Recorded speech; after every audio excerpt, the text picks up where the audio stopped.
গতকাল শুধু একদিনে যে ঘটনাগুলি ঘটেছে রাজ্যের বিভিন্ন জায়গাতে, এই রাজধানী আগরতলা সহ এবং আজকে, এটা একেবারে জাজ্জল্যমান প্রমাণ রাজ্যে আইন শৃঙ্খলার আর কোনো অবশেষ নেই। সম্পূর্ণভাবে সমাজদ্রোহী মাফিয়া এদের হাতে চলে গেছে। পুলিশ নিষ্ক্রিয়, পুলিশের একাংশ দলদাসে পরিণত হয়েছে এবং এটা এমনিতেই যে অটোমেটিক এটা ঘটেছে তা নয়। যে ত্রিপুরাজ্যের মধ্যে এই শাসক বিজেপি দলের তার প্রশাসনের উপর নিয়ন্ত্রণ নেই, আর বিজেপি দলের নিজের দলের কর্মীদের উপর নিয়ন্ত্রণ নেই।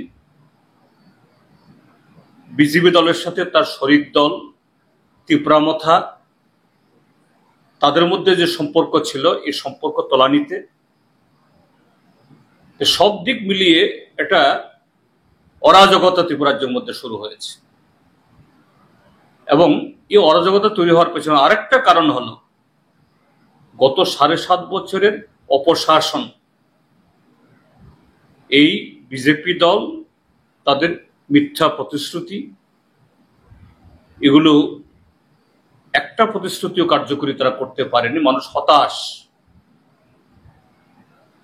এবং দলের উপরতলা এবং মানে কি বলে মধ্য স্তরে একদল লোক মুষ্টিমেয়, এই যে একটা অস্থিরতা তৈরি হয়েছে, আগামী দিন একটা বরাডুবির একটা আতঙ্ক, সে আতঙ্ক থেকে একজন বড় নেতা তিনি শয়নে স্বপনে জাগরণে পূজা মণ্ডপ থেকে শুরু করে কোনো শিশুর যে এই জন্মদিনের অনুষ্ঠানেও সেখানে আবুল তাবুল কথা বলছেন, প্রলাপ বকছেন, সিপিএম সিপিএম সিপিএম সিপিএম। তারই ফলশ্রুতি হলো আজকে নতুন নগরে আমাদের ঠিক জনসভা শুরু হওয়ার প্রাককালে পার্টি অফিসে আক্রমণ, জনসভার এই মাইক ভাঙা, চেয়ার ভাঙা। যদিও গণপ্রতিরোধে আর ধারে কাছে আসতে সাহস করেনি।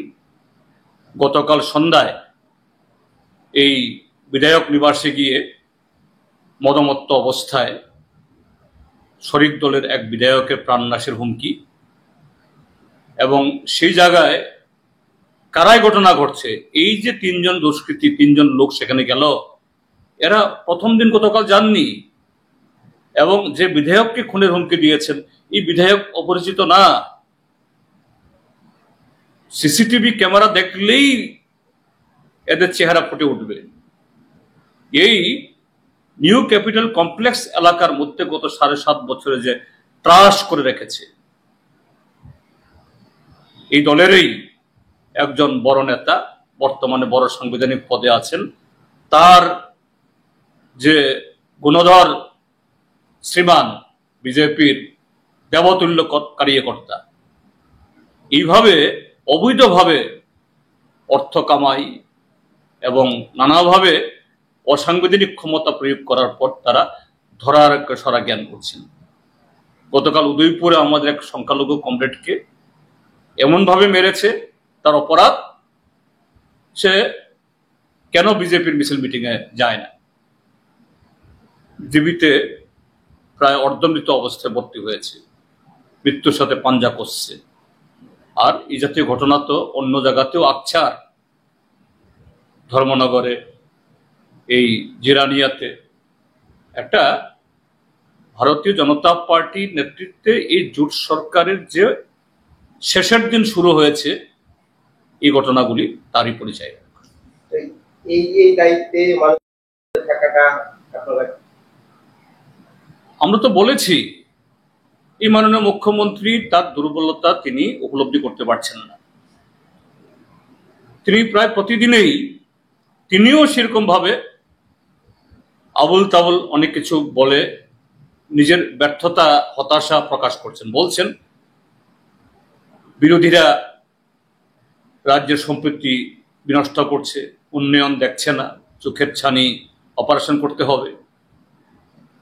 আমি পরিষ্কারভাবে মাননীয় মুখ্যমন্ত্রীকে একটা সময়ে সরাসরি ওনাকে বলেছিও, বিধানসভাতেও বলেছি এবং প্রচার মাধ্যমেও ওনাকে বলেছি যে আপনি আগামী 5 বছর অর্থাৎ আরো প্রায় 2.5 বছর আপনার এই কি বলে এই সরকারের তার টেনিউর বাকি আছে, আপনি কাজ করুন, প্রতিশ্রুতি পালন করুন, সংবিধান অনুযায়ী কাজ করুন।